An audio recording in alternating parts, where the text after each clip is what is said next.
Controlador lógico programável, ALA2, continuação. Então a gente falou um pouquinho das tecnologias, vamos falar um pouquinho mais sobre as chaves de fim de curso, que são chaves então com sensores, né, de tecnologias com contato, ou seja, eles precisam de alguma forma tocar na peça para determinar, né, uma porta está aberta, uma porta está fechada, a peça chegou ou não chegou, um carrinho chegou no fim do curso ou não. Então basicamente é um componente eletromecânico, né, que no interior ali ele tem contatos, né, que uma vez que uma peça empurra, esse contato tem um contato fixo e um contato móvel.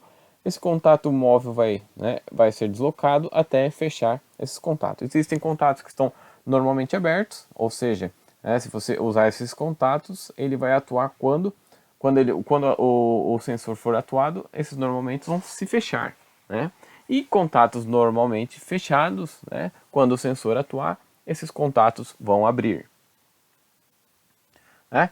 Então existem alguns tipos de chave de fim de curso, mas os principais tipos são de rotação lateral, posicionamento lateral superior ou haste flexível ou haste superflexível. Né? Então rotação lateral basicamente, né? Aqui eu tenho o corpo do sensor, né? Então eu tenho uma alavanca que posso ter uma polia, enfim, uma rodinha aqui, que quando a peça encosta, né, ela empurra, ele vai ter uma rotação nesse eixo, então uma rotação lateral. Né? Então, se lembram lá da ideia lá da esterese, né? Então eu tenho lá o ponto de arme, o ponto de desarme, eu tenho aqueles locais onde que o contato se conecta, né? Ou se fecha, e quando ele volta, ele se desconecta, né? Ou abre aí um pouquinho diferente, então aquela esterese. Então existem alguns modelos, né, alavanca rolante, alavanca com ajuste micrométrico, então eu posso fazer, né, pequenos ajustes, ajuste de comprimento, com alavanca de barra, com fitas de nylon, enfim. Então existem diversos tipos aí de formatos, né, que dependendo da sua aplicação aí fica interessante, né, utilizar um específico desses tipos de formato. Posicionamento lateral ou superior, né? Então o acionamento, então né? A peça vem no sentido, vamos dizer que quando perpendicular ao corpo, né? Do sensor. Então, o que acontece? Daí é a mesma ideia aqui, né?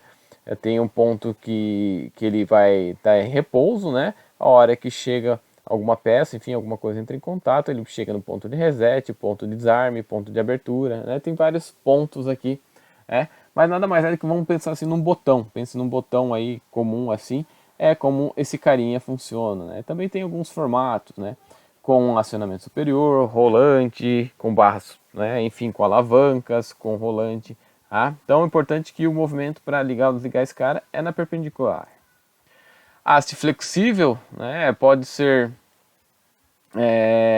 como se fosse um joystick, ele também tem, né? Não é bem um joystick, mas enfim, ele também tem um ponto, né? Ele rotaciona, mas o importante é que ele só bate na haste, né? E ele já liga ou desliga, né? Então vamos dizer assim, para aplicações mais sensíveis, mais, né? Enfim. Então são alguns tipos aí que a gente pode ver de sensor de contatos. Né? Então ele pode ter algum tipo de operação, né, operação mantida ou momentâneo, né? Então os contatos de uma chave fim de curso mudam de estado quando uma força ou um torque pré-determinados são aplicados ao atuador. Uma chave com retorno por mola momentânea retorna seus contatos à sua posição original quando a força operante é removida. Os contatos de uma chave mantida permanecem na posição atuadora até que uma força ou torque seja aplicado na direção contrária. Né? Então tem algumas diferenças aí. O mantido, então ele aperta e fica. Né? E o momentâneo ali, né, quando você aperta, ele fica por um certo tempo e quando tirar essa força aí, ele retorna aí a sua posição original. Operação dos contatos, já falei inicialmente ali, mas basicamente são dois tipos, né? Normalmente aberto e normalmente fechado. Então imagine aqui um recorte aqui de um sensor no interior. Então eu tenho um atuador, né? Então esse cara é a parte móvel, né? Esse eixo vertical aqui. E no interior eu tenho os contatos elétricos, lá os parafusinhos onde eu vou colocar aqui as entradas do sensor do CLP, por exemplo, né? Então aqui, pensem aqui numa chapinha metálica, né? Então normalmente em repouso, ou seja, não tem nenhuma força aplicando nele. Esses contatos são normalmente fechados, porque se eu colocar um fio aqui, eu tenho uma corrente circulando por aqui, ó, normalmente fechado. Quando isso aqui for pressionado, esses contatos vão soltar, né? e aquela corrente não vai conseguir mais passar por aqui. Então, normalmente fechado, quando ele está em repouso, tem contato. A hora que eu aperto, ele abre. E esse cara aqui é o inverso, então normalmente aberto, né? Sem nada atuando no circuito, no sensor, né? Não tem circulação de corrente. Então imagine amarrar um fiozinho aqui, outro aqui, em repouso não tem como circular corrente. A partir do momento que esse cara abaixa, essa chapinha vai descer, bater nesses dois contatos e aí a corrente consegue circular, né? Esse espaço entre contatos ali, vamos dizer assim, é aquele espaçozinho do limbo, né? Não tem nenhum deles acionados nem desacionados, tá? Aqui é a mesma coisa, só que com mais contatos, né? Aqui tem 2 circuitos, aqui eu tenho 4 circuitos. Algumas vantagens da chave de fim de curso: fácil utilização, né? É um interruptor simples, né? Operação visível e simples, né? A gente consegue ver ele funcionando, barulho, enfim. O invólucro é duradouro, né? Eles são preparados, né? Os contatos no interior têm um acabamento lá com superficial, né? Para durar mais, né? Para evitar lá a queima, a centelhação, a oxidação, enfim. Tem boas vedação, né? Pode ser utilizado em diversos tipos de ambiente, né? Pode ser utilizado em vários segmentos industriais, né? Os invólucros aí também dependem das aplicações. Ele tem alta repetibilidade, sim, tem, né? Porque ele é preparado para isso, mas, né? Se eu comparar com outras tecnologias, ele tem esses problemas de desgastes, né? Outras vantagens aí, ele podem operar correntes mais elevadas, né? Eu posso ligar cargas diretamente no sensor, né? Como se fosse um interruptor de lâmpada, né? Se eu quisesse ligar uma lâmpada, eu ligo direto no interruptor. Então, enfim. Ele é bastante imune a interferências, ruídos elétricos, a radiofrequência, né? Não tem fuga de corrente, a não ser que tenha algum problema no sensor, enfim. A queda de tensão é mínima, mas existe, né? Porque eu tenho contatos ali, com o tempo ele vai desgastando, pode ter queda de tensão sobre eles. A operação é simples, aberta ou fechada.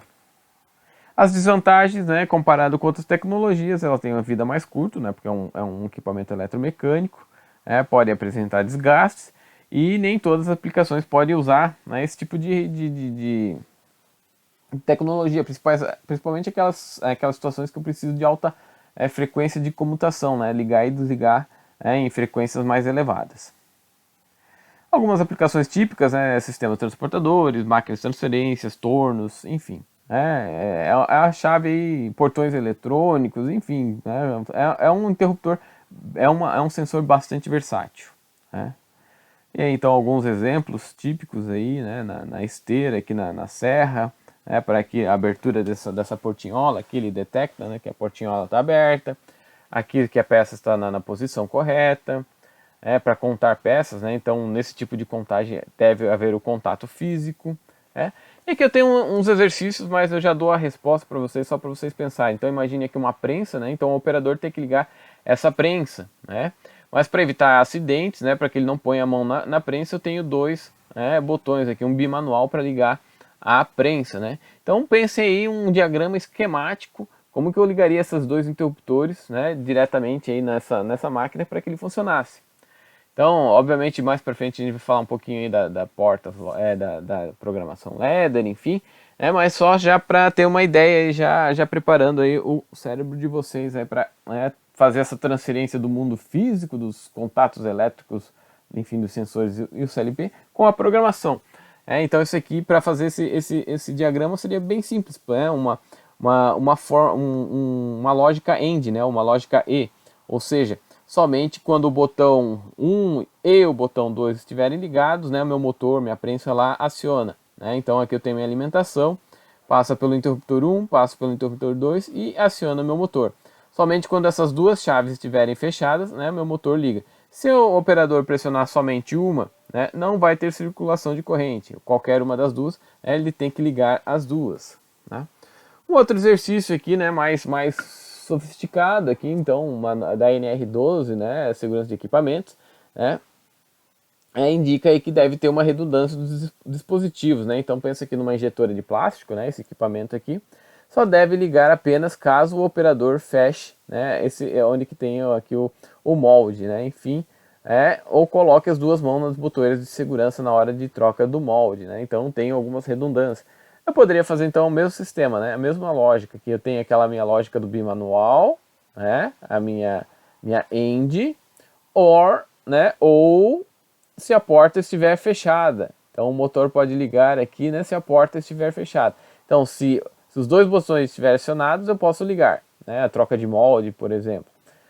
Quando estiver na outra operação, se eu somente fechar a porta, o motor também já pode acionar. Tá? É um exemplo assim só para ideia, né? Na porta que eu poderia então ter uma chave de contato, né? Quando eu bato a porta aqui, a alavanca aciona. Tá certo, pessoal? Então isso aí é a videoaula aí sobre chaves de contato e até a próxima.